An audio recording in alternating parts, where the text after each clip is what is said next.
Bonjour à tous et bienvenue dans ce nouvel épisode où l'on va s'attaquer à un sujet qui gratte, un sujet qui pique, un sujet qui va peut-être vous donner envie de jeter votre badge d'entreprise par la fenêtre. Aujourd'hui, on parle des bullshit jobs. Et pour en parler, je suis avec Thomas. Salut Thomas. Salut Sarah, et salut à tous ceux qui nous écoutent, probablement en cachette au bureau, écouteurs vissés sur les oreilles, en faisant semblant de remplir un tableau Excel très important. C'est exactement ça.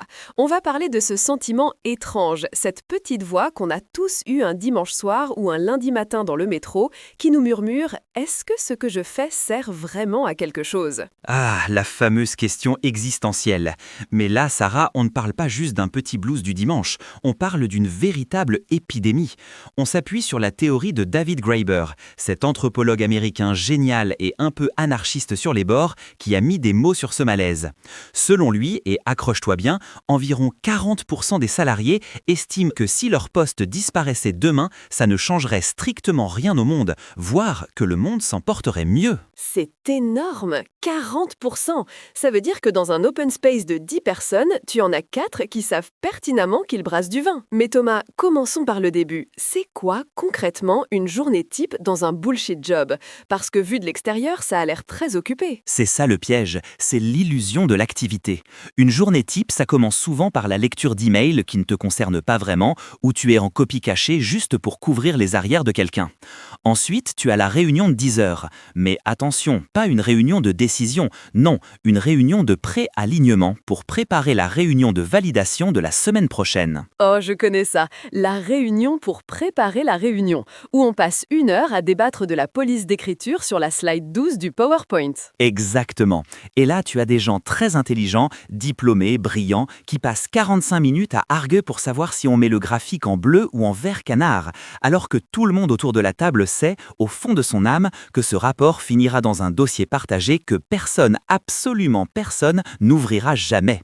C'est ça la quintessence du bullshit job, c'est produire du vide avec un professionnalisme extrême. C'est terrible quand tu le dis comme ça, mais c'est vrai.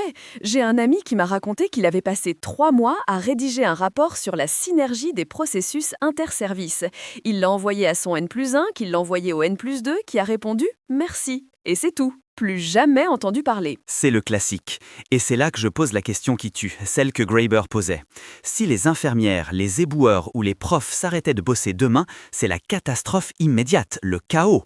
Mais si tous les consultants en stratégie de marque, les lobbyistes d'entreprise ou les managers de managers disparaissaient, est-ce qu'on le remarquerait? Est-ce que la société s'effondrerait?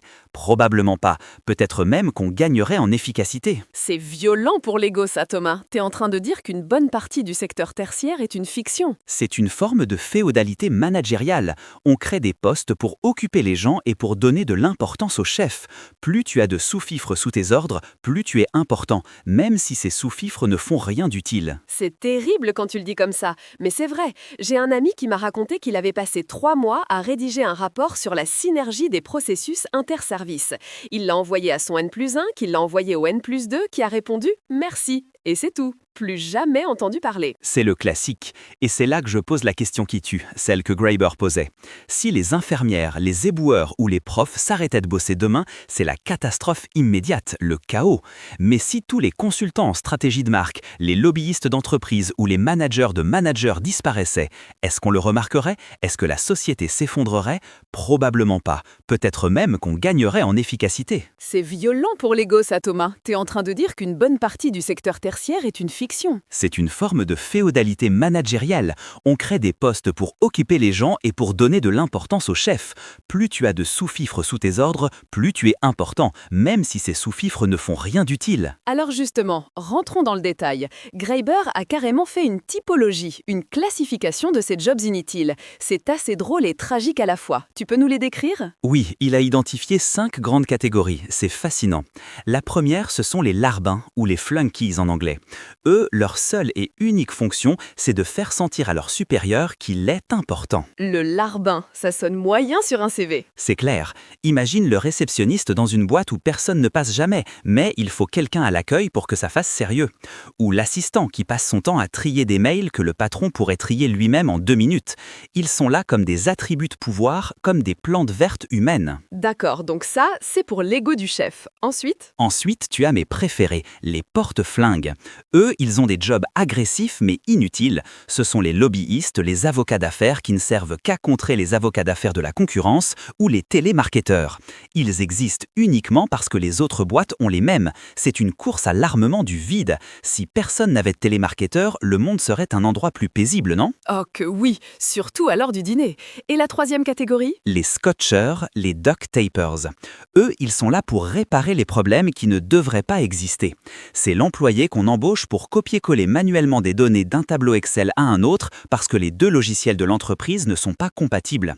Au lieu d'investir pour réparer le système, on paye quelqu'un pour faire le scotch humain. C'est absurde. C'est l'automatisation à l'envers en fait. On utilise des humains comme des robots défaillants. C'est exactement ça. Et ensuite, tu as la catégorie reine de la bureaucratie, les cocheurs de cases, les box tickers.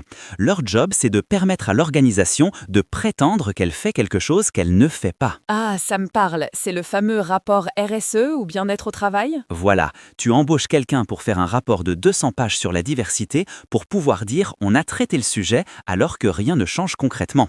Le but n'est pas le résultat, le but c'est le document. Le cocheur de cases passe sa vie à collecter des preuves que le travail a été fait au lieu de faire le travail. C'est vertigineux. Et la dernière catégorie? Les petits chefs, les taskmasters. Eux, ils ont 2 rôles. Soit surveiller des gens qui travaillent déjà très bien tout seuls, donc ils sont nuisibles, soit, et c'est encore plus drôle, leur boulot consiste à créer du travail inutile pour les autres. C'est le manager qui invente des nouvelles procédures, des nouveaux reporting, juste pour justifier son propre salaire. Il génère du bullshit pour occuper les larbins et les cocheurs de cases. C'est un écosystème fermé. On rigole Thomas parce que c'est absurde, mais en réalité, il y a une vraie souffrance derrière tout ça. On pourrait se dire, bah attends, t'es payé à rien faire, t'es au chaud, t'as la clim, de quoi tu plains? Profite. Mais ce n'est pas si simple. Non, c'est même tout l'inverse. Et c'est là que Graeber est très fort. Il parle de violence spirituelle. L'être humain, fondamentalement, a besoin de sentir qu'il a un impact sur son environnement. C'est ce qui nous définit depuis qu'on est tout petit. Le bébé qui jette sa cuillère par terre, il teste sa causalité sur le monde. Qu'on te met dans un bureau, qu'on te donne un salaire confortable, mais qu'on t'enlève tout sens, toute utilité, c'est une torture psychologique. C'est vrai que l'image du prisonnier qui doit creuser un trou le matin et le reboucher l'après-midi, c'est une forme de torture connue. Le bullshit job, c'est la version col-blanc de ça. Tout à fait. Et ça crée des pathologies réelles, de l'anxiété, de la dépression, des burn-out, ou plutôt des bore-out, l'ennui mortel. Mais le pire, Sarah, c'est la culpabilité. Parce que la société te dit, tu es un privilégié, tu as un CDI, tu as des tickets resto, tu ne portes pas de charges lourdes, tu n'as pas le droit de te plaindre. Donc, les gens se taisent. Ils développent un syndrome de l'imposteur massif. Ils vivent dans la peur constante d'être démasqués. Cette peur que quelqu'un rentre dans le bureau et dise « Attendez, mais vous là, Thomas, ça fait 3 ans que vous faites des PowerPoint que personne ne lit, dehors !» C'est ça, c'est une comédie qu'on joue tous les jours. Tu dois avoir l'air occupé, tu dois marcher vite dans les couloirs avec un dossier sous le bras, froncer les sourires devant ton écran. C'est épuisant de faire semblant de travailler. C'est souvent plus fatigant que de travailler réellement. Ça te vide de ton énergie vitale. Et le soir, tu rentres chez toi, tu es lessivé, alors que tu n'as rien produit. Tu as juste lutté contre le vide toute la journée. Et ça détruit l'estime de soi. Comment tu peux te respecter quand tu sais que ton activité est une farce? Tu ne peux pas, et ça crée aussi de la rancœur. Graeber a remarqué que les gens qui ont des bullshit jobs finissent souvent par détester ceux qui ont des vrais jobs. Ils jalousent secrètement l'infirmière ou l'artisan, même s'ils sont moins payés, parce que eux, au moins, leur utilité est tangible. C'est réel. Alors on fait quoi Thomas? Parce que là, on a déprimé tout le monde. Si je suis en train d'écouter ce podcast et que je me reconnais, que je suis un cocheur de cases ou un scotcheur, je fais quoi? Je démissionne demain pour aller élever des chèvres dans le Larzac? C'est la tentation, oui, la fuite vers le tangible. C'est pour ça qu'on voit autant de cadres sup qui se reconvertissent en boulanger ou en ébéniste, le besoin de toucher la matière, de voir le résultat immédiat de son effort. C'est une solution radicale et elle marche pour certains, mais tout le monde ne peut pas se le permettre financièrement. Oui, il y a le crédit de l'appart, les enfants, on est coincé par les menottes dorées. Exactement. Alors, il y a une autre approche plus subversive. C'est ce que j'appelle l'approche Robin des Bois du temps. Si tu acceptes que ton job est du bullshit, mais que tu as besoin de ce salaire, alors arrête de culpabiliser. Prends l'argent. Considère que c'est une rente, une sorte de revenu universel bizarrement distribué. Mais refuse de donner ton âme à l'entreprise. C'est-à-dire, on fait le minimum syndical. On fait ce qu'il faut pour ne pas se faire virer, on joue le jeu des réunions, mais on désinvestit émotionnellement. Et surtout, on récupère du temps. Si tu peux boucler ton travail réel en 2 heures par jour, fais-le et utilise les 6 heures restantes pour toi. Écris un roman, apprends une langue, organise du bénévolat, occupe-toi de tes enfants si tu es en télétravail. Donc détourner le système de l'intérieur, faire de son bullshit job un mécénat pour sa vraie vie. C'est ça. Ne cherche pas le sens dans ton travail salarié si ce travail est structurellement absurde. Trouve le sens ailleurs. Le travail n'est pas obligé d'être la source unique de ton identité. C'est dur à accepter dans notre culture qui valorise le labeur, mais c'est une question de survie mentale. C'est un peu cynique, mais c'est aussi très libérateur. Ça veut dire arrêter de chercher à vous épanouir dans un fichier Excel. Voilà, l'Excel ne vous aimera jamais en retour. Par contre, écrire, créer, aider les autres, ça nourrit. Graeber disait que c'était une révolte silencieuse.